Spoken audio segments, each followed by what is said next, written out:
Hello, and welcome back to another Blu-ray review. And in this installment, we're going to be talking about spine number 277 of the Masters of Cinema collection from Eureka Entertainment.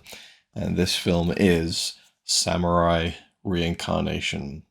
I was kind of talking in my video where I kind of rounded up the releases from Eureka for the month of June 2023. That I believe the pronunciation was actually samurai, but it's not. I even heard this word spoken in Japanese films, and it is samurai. It's just an emphasis on the more than the because I found that sometimes I would say samurai, like samurai, but it's samurai.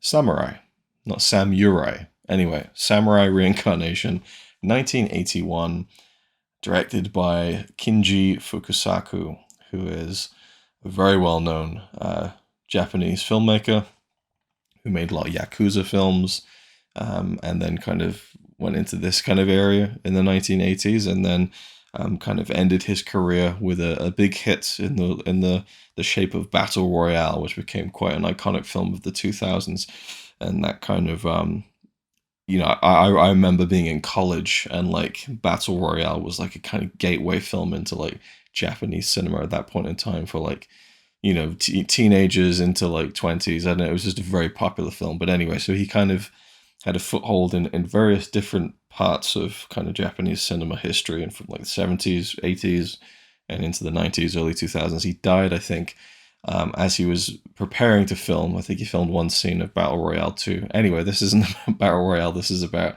the film Samurai Reincarnation.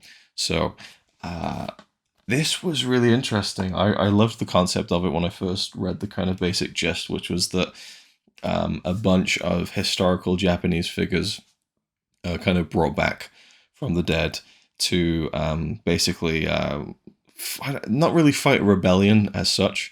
And the whole story stems from an actual historical rebellion, the Shimabara rebellion in, I think it was the 1630s. And this was a Christian rebellion led by this very charismatic young man named Shiro Amakusa, who is essentially the villain of this film and this story. And this story is heavily fictionalized, as can be witnessed by the fact that we're looking at a bunch of historical figures brought back from the dead to fight as deadly demons.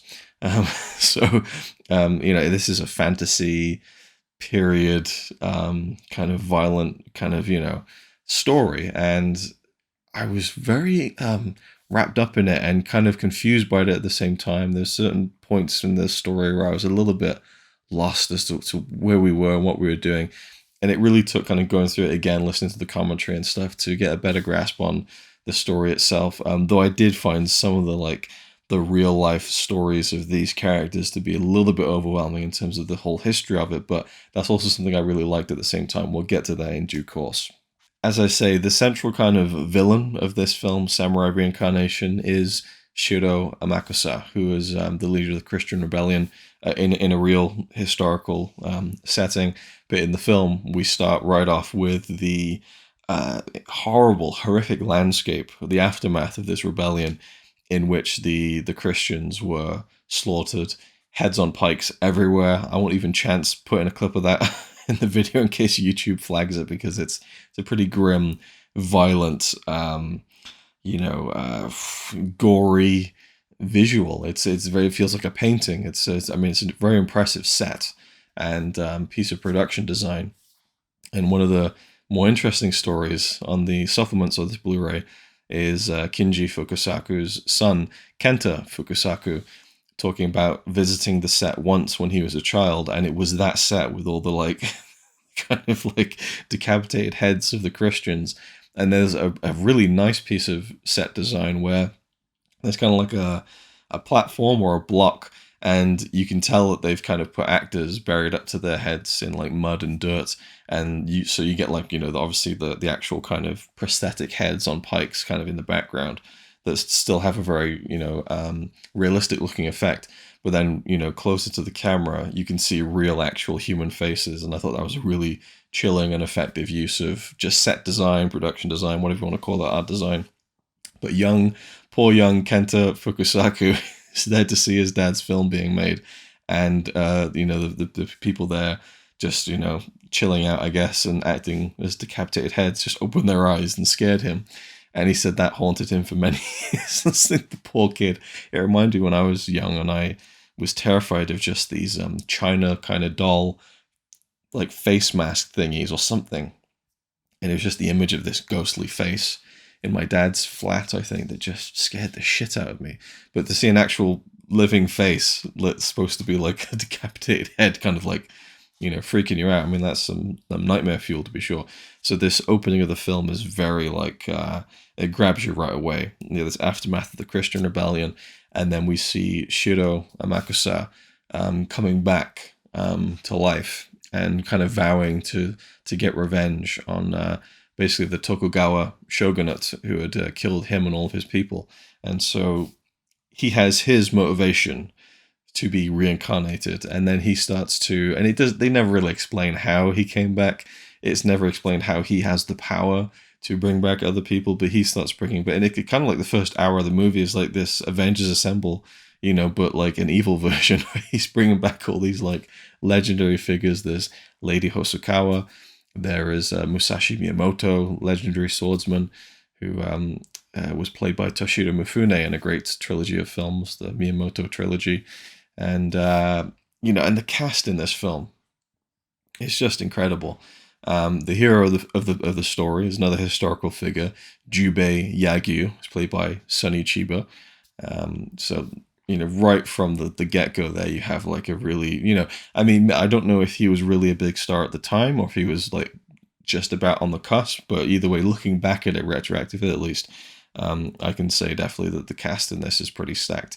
The actor who plays Shiro Amakusa who was a kind of a pop idol at the time, so it's kind of an interesting piece of casting, but because he was so beautiful, as they say, there was almost an androgynous kind of look and kind of an intriguing almost sexuality to the character, as well as there are moments where that he shares with another male character later on in the film that's quite evocative. And that pop idol was Kenji Sawada.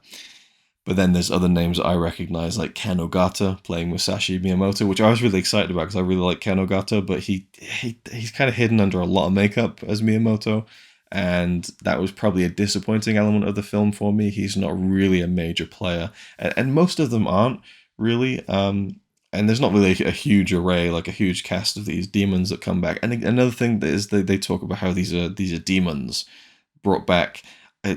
I guess it's supposed to be the actual souls of these people, not like kind of I don't know, like tulpas of them.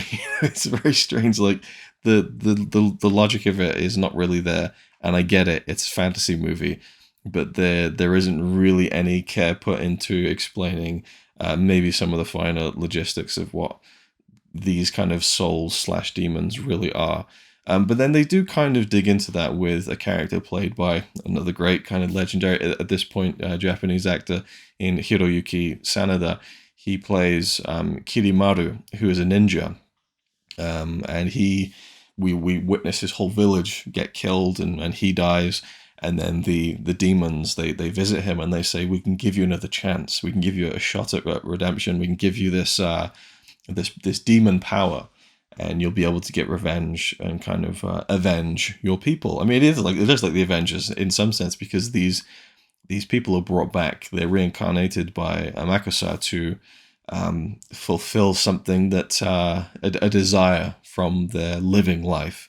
Lady Hosokawa, she was basically left to die by her husband, and she held a prestigious kind of place, but she was ultimately discarded. And so when she's brought back, she kind of finds the shogun and kind of just seduces him, and in a way is living out a life of pleasure that she was denied in her actual life, but is also distracting of a larger plot in which this group of demons are essentially plotting to take down the whole Tokugawa shogunate, and they kind of are manipulating events that cause an uprising for just the regular people who are being oppressed to fight back against the Tokugawa regime. And that was, as I was seeing that kind of come to fruition in the last like third of the film, then it started to click a little bit more for me what was really going on, and there's a lot of things at play.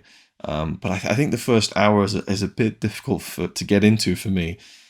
But what really gets things going is when the character of Tajima Yagyu enters the fray, around about the hour mark of the movie.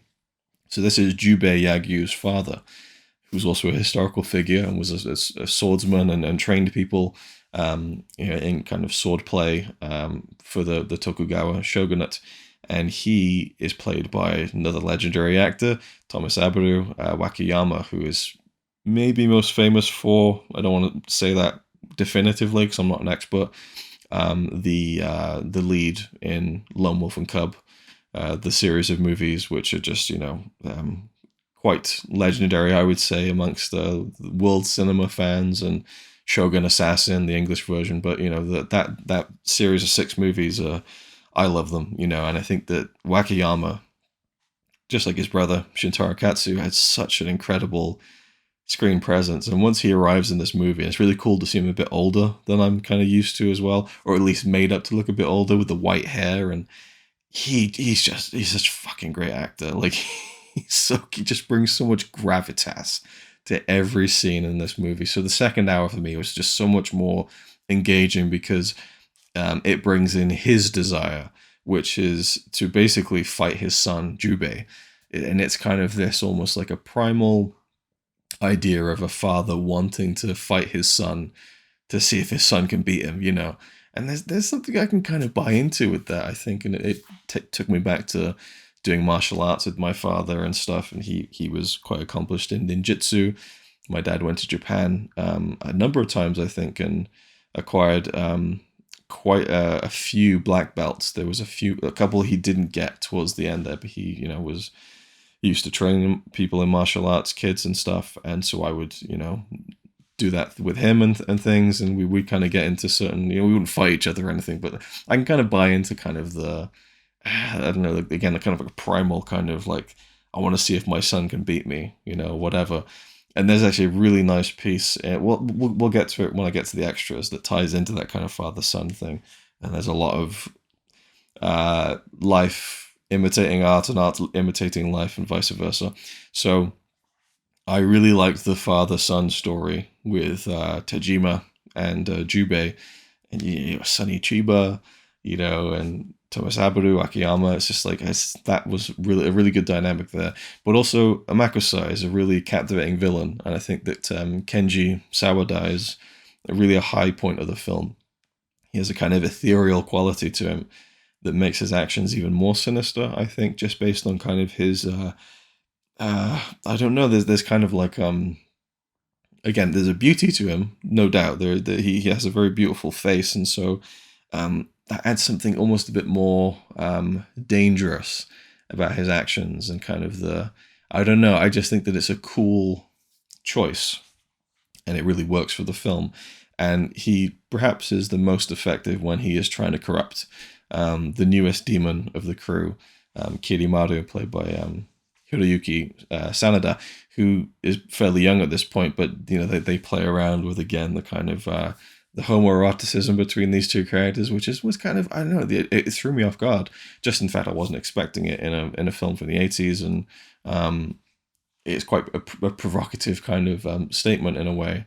And again, I don't want to jump ahead too much to the extras, but there is an element of this film that is pushing boundaries somewhat. That it's definitely pushing things in terms of sex, in terms of violence. And as I say, Amakusa has this young ninja who's died in combat, and he's brought him back to be a demon.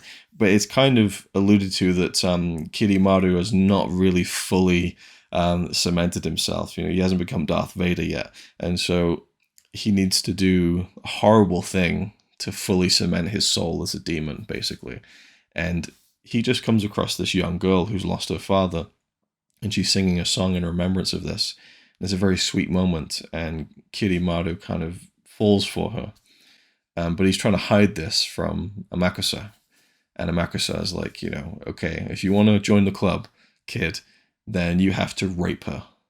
And I'm like, holy shit, like this just got so much darker. And he's like, that's what you got to do, take her and just rape her, you know. And so Kirimaru goes and finds this young woman, and he tries to, but he stops himself. And that is one of the more interesting parts of the film, where you realize, okay, so maybe there is still some kind of humanity in these people, you know, or maybe it's just because he hasn't again fully cemented himself or committed an act of evil, basically. But I don't know if that comments on whether the other characters have kind of done evil things in their past too. So again, I do wish that some of that maybe law was laid down a bit more broadly. I think I would have liked a bit more of a kind of footing in what makes these demons the demons, what makes them kind of different to how they were before, or does their previous life play into it? I don't know, but either way, it was interesting to me that there was some humanity still left in Kirimaru, and he found that once he had got revenge for his people, he didn't feel satisfied in it, and so there's a conflict there, and that makes the film even more interesting. And Jubei, who kind of just appears out of nowhere in the film, that's another thing that kind of just pops up. And in going through the commentary and stuff, I learned that Jubei was meant to take over his father's place as the kind of the swords trainer for the Tokugawa shogunate, and he left and he went away for like 10 years, and there's no record of him for like a decade, but he eventually returned and so on. But you know, this is again a fictionalized version of him, and kind of a romanticized kind of like badass warrior version of him with the eye patch and everything. And Sonny Chiba looks cool as fuck in the film as this warrior, and it's good fun to see him taking down these again, these undead kind of demonic reincarnated warriors. But it could have been a bit more clearly defined in terms of the overall story. But where the film does really excel is in the feel of it and in the provocative nature of the images. It's a beautifully realized film visually. I think there's some great sets, some of the color, and particularly like the final showdown, which is really an incredible piece of work. You basically get this climactic father-son duel in this burning castle. And this is a real, like, it's not much trickery going on here. I'm sure they tried to do a few things here and there, and I did learn through the extras that there was, you know, their outfits, you know, Sonny Chiba and Tomosabu Wakayama, their outfits were kind of doused in water. But they did that fight, you know, and it was, you know, it makes it all the more gripping. There's a new word for you: engrossing and gripping, combined into one word. I'll leave it in for free, but it really is engrossing, and it really is gripping, because you see the flames around them, and I could see where the kind of depth of the set and stuff, where they weren't in like mortal danger.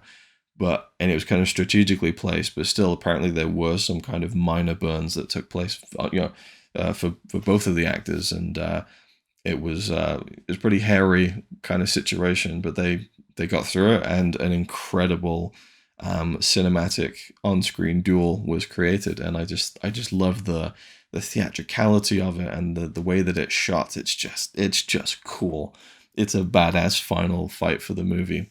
But before we get to that final fight, another really cool part of this film, I thought, and this kind of ties into the Tarantino kind of influence that this film had, but clearly because Jubei wants to go and get a sword that is capable of fighting these demons, and so he goes to a man called Muramasa, who's played by another, you know, iconic Japanese actor in Tetsuya Tamba. And Muramasa it's like Kill Bill. He's like, no, I've retired from making these evil poisonous blades. But Jubei convinces him to make one last sword for him.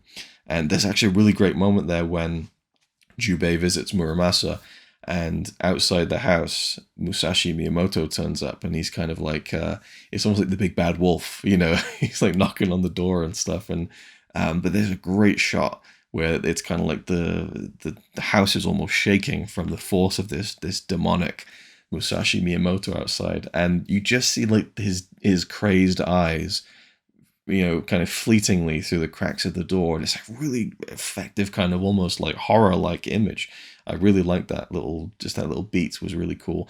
The music in the film, I think, is ill-fitting. It feels very 80s, and so fit in, you know, inside this kind of Edo period set movie, which again, with the fantasy elements, you can kind of bend the ways that you present it, I suppose. But the score, I like the score. It's a nice piece of music, but it's kind of electronic and 80s, and it didn't quite fit the movie, I thought, or the period at least. So it's a criticism. Even though I like the music, I just didn't think it fit the film really that well. And this whole story, Samurai Reincarnation, or Makai Tensho, was adapted from a novel, which was, I think, originally, that before that was a newspaper serial written by Futaro Yamada, who I think wrote loads of different kind of like ninja kind of stories and things, and kind of there was like Pulp Fiction going on, that kind of thing, where it's like lots of different twistings of like historical events and figures into these kind of romanticized ninjas, warriors, samurai, and all that kind of stuff. But they're popular. And the central villain of the film, Amakusa, he is not really a big part of the novel, and kind of like dies early on. Actually, is dispensed off fairly quickly. But they kind of there was another writer with Kinji Fukasaku who worked on this film, and they kind of very radically adapted it in some ways, and kind of found a different way into the story, shuffled around some characters. Lady Hosokawa, I don't believe, was in the original novel, and they wanted to kind of a bit of more of a female presence in the story. So they played around with adapting this to the big screen, and this version of the story kind of became the template moving forward for like remakes and stage adaptations as well, even as recently as a couple of years ago. So this was a fairly popular film and well known, and casting like a pop idol like Kenji Sawada as the villain and so on, and then having Sonny Chiba. I just think that it feels like a really well cast movie. But for me, the highlight is Wakayama. He's the man. He just brings so much weight to everything, and that's my favorite aspect was his character and his kind of journey towards facing his son in this dramatic showdown.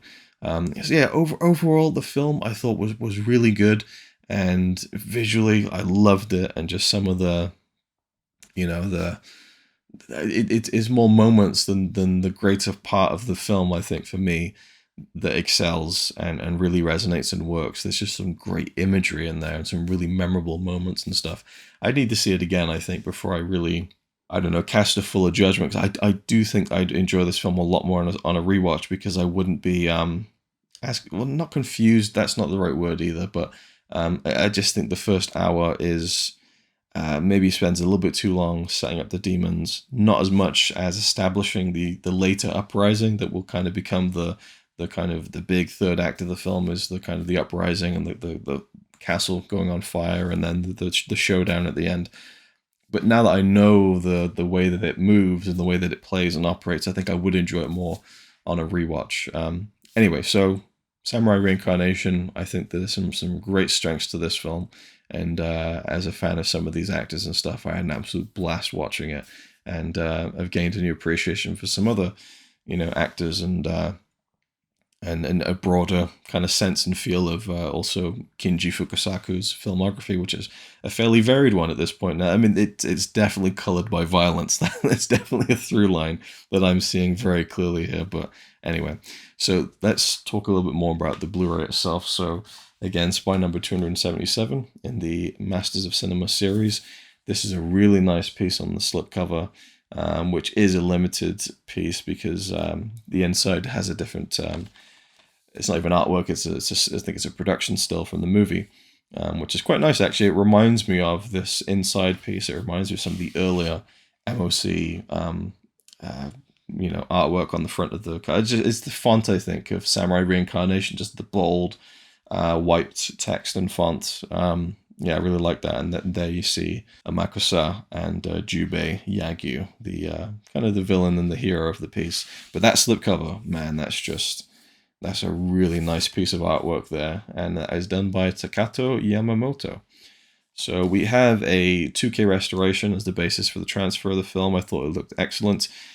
You have uncompressed original Japanese mono audio, and then an alternate English dub. Now, the English dub, I flicked through it, and it's terrible. I think it's really bad. Now, I have no idea about this film's release history, if it came out on video or something in various territories, and it might be one of those things where someone grew up with the English dub and they have a fondness for it. That seems to happen, but uh, I mean, I'll show you an example of like the climactic showdown between, Jubei Yagyu and his father. It just doesn't quite have the same resonance when these are the voices that are coming out of the characters' mouths. To fight a duel against your own son. The training in swordsmanship is an act of carnage. And that is the very thing that you taught me. You will fulfill the expectation of your father. A father who has returned from the depths of hell. For only this. It is inevitable. I shall fight. Maybe it's just me, it just doesn't quite work. And again, I only skimmed, I didn't watch the whole film in English, and apparently the export version of the film that they sourced the English language from does not have everything. So apparently there's a few bits in the film, little kind of splices where the Japanese audio is brought back in with subtitles. It's nice that they have it though. I really do appreciate them including different dubs if they can. So we have really 3 extras on the disc. We'll talk about the trailer first. The trailer, I love when they have original theatrical trailers scanned in high def. It looks great, and it's just really interesting to see how they promoted these films. I say this time and time again. But this was a really cool little trailer. It gives away a little bit too much, but it kind of spotlights kind of the big name actors who are playing each of the characters. But what I really liked was at the very end of the trailer, it kind of had like a little advertisement for the vinyl kind of soundtrack. It was kind of just a nice little time capsule of the time period, I guess. Then we have a new audio commentary by Tom Mez on the film. And I really like this audio commentary, but a lot of it was not about the movie. There was some discussion on some of the actors and things like that, and how Toei at the time had 2 different studios, one in Tokyo, one in Kyoto. And in Kyoto was where they made kind of period pieces, Yakuza films, and then Tokyo they made more modern kind of present day set stuff, dramas and things. So there was some nice information about the production of the film, but most of it is really about kind of Japanese history. And I'm finding that really interesting. And again, I lament the fact that I have not all the time in the world. I would love to just learn about Japanese history. It's between this and the Revenge release, I feel like I've learned something about like the Tokugawa kind of era, the Edo period, at least a very, very, very glancing understanding of what it was. And that fascinates me, and so I wish I could absorb it more, and I could kind of, maybe, take a class in it or something, but I know I'm not going to, and I don't have the time to, but it was nice to kind of get a flavor of that. And I really enjoyed Tom Mez's commentary, and I enjoyed him going into the history of like how Christianity came to Japan through the Portuguese, and that, and how that kind of ties into the beginning of the movie and the Shimabara rebellion and stuff. So I found it really interesting, and there's lots of good stuff in there. So it was a really, really good commentary. I really, really enjoyed it. But the standout for me is Samurai Fiction's A Brand New Appreciation by filmmaker Kenta Fukusaku, who is the son of the director of this film, Kinji Fukusaku. So this is a phenomenal piece. This is about half an hour in length, and we have Kinji Fukusaku's son, Kenta, talking about his father's work, and very specifically about this one, Samurai Reincarnation, his memory of it, and his memory of like Sonny Chiba, how he became kind of a second father to Kenta. And it's just, I don't want to even go into all of the stories that he tells, because there's some really great ones, like the one I mentioned earlier about the decapitated heads on the set of Samurai Reincarnation. There's even a moment when he goes through like all these drawings that Kinji Fukusaku did in preparation of making the movie. He drew these kind of portraits of all the characters and like the distinct designs that he wanted. I particularly liked the kind of description of and the visual of seeing the drawing of Lady Hosokawa, how she's kind of drawn like a snake, which is very kind of an effective kind of way of imagining what her character might be like in the film visually, and obviously also kind of thematically, in a sense, the way that she kind of seduces and ensnares the shogun in the movie. And as I say, there's a weird kind of thing going on with the final duel of the movie with Tajima Yagyu fighting his son, Jubei Yagyu, because Sonny Chiba was taught in the ways of kind of movie fighting and swordplay by his opponent and in the film as a character, and the actor, the performer, Thomas Aburo Wakayama. So you have these two people who in real life had a mentor pupil kind of relationship, playing father and son, fighting each other. But there's an extra added layer to that when Kento Fukusaki recalls being given a kind of I think it's a bamboo sword by his father Kinji, and they were kind of dueling, and his father kind of hit him for real, and it made him mad, and then his father got angry that he cried and everything, and then he suddenly realized that it was like the scene in this movie when you see the flashback of Tajima and Jubei, the father and son, kind of having a duel when the son is very young, and he realized that his father was likely rehearsing that scene with his son, and so there's but he's quite fond of that, and so these kind of fond memories for him, and there is a weird fondness that Kenta seems to have for his father, in the sense that he talks very glowingly about how his father had an affair with an actress, while he was making movies, and almost kind of justifies it as, the heart wants what it wants, and my father had a burning passion, and men after the war had the freedom to love and all this kind of stuff. And there's a line he says something, and this is obviously translated to the English subtitles, something to the effect of like, well, this isn't about the mundane matter of whether adultery is good or bad. It's about the heart wanting what the heart wants. So this is something kind of odd about this guy, kind of, again, lovingly recalling when his father cheated on his mother. Anyway, to each their own.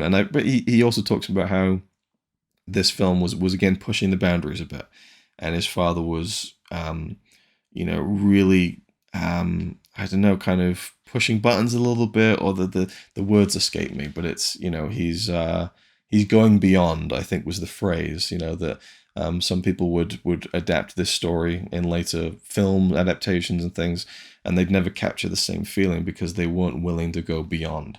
Whether that beyond involves having an affair, I don't know, but it's a very interesting discussion, and just some great stories, and just so great to have the director's son kind of talking about his life and talking about how passionate he was about making movies and things. I thought it was a phenomenal extra.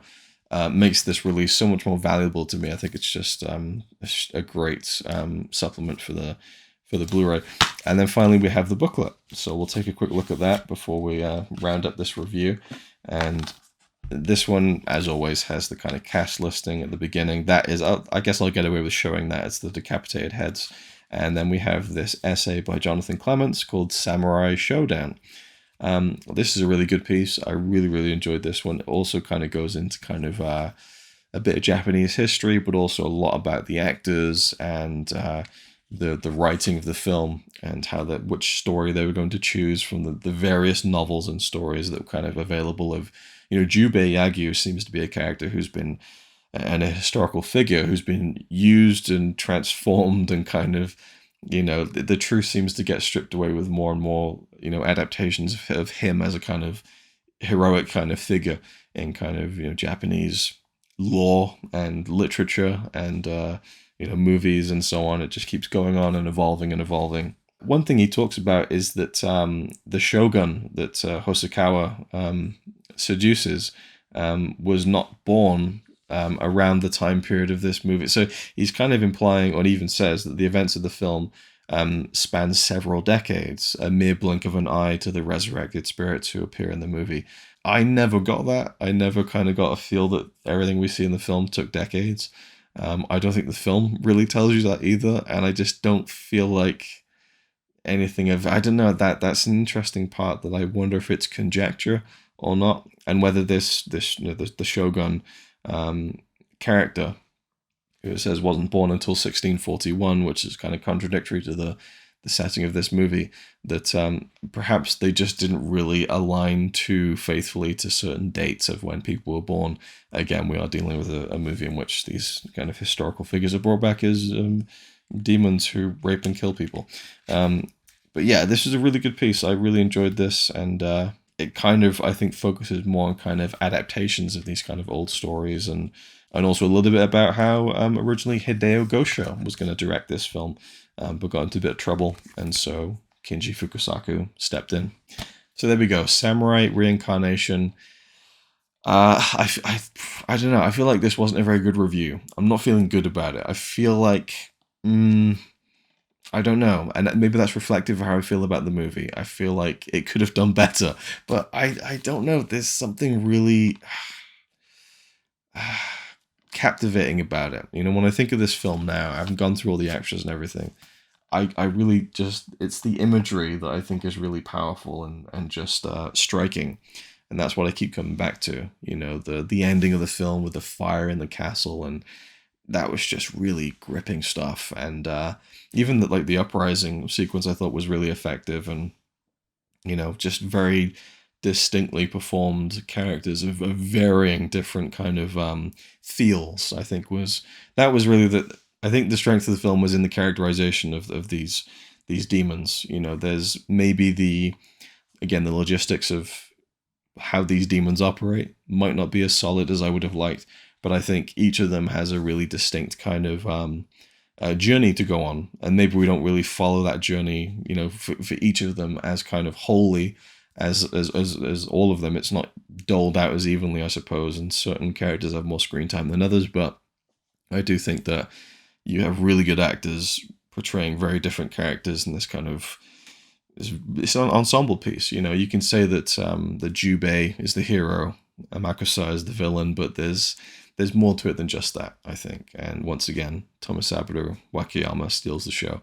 Thank you for watching. Let me know if you've seen this, what you think of it, and I'll see you in the next one.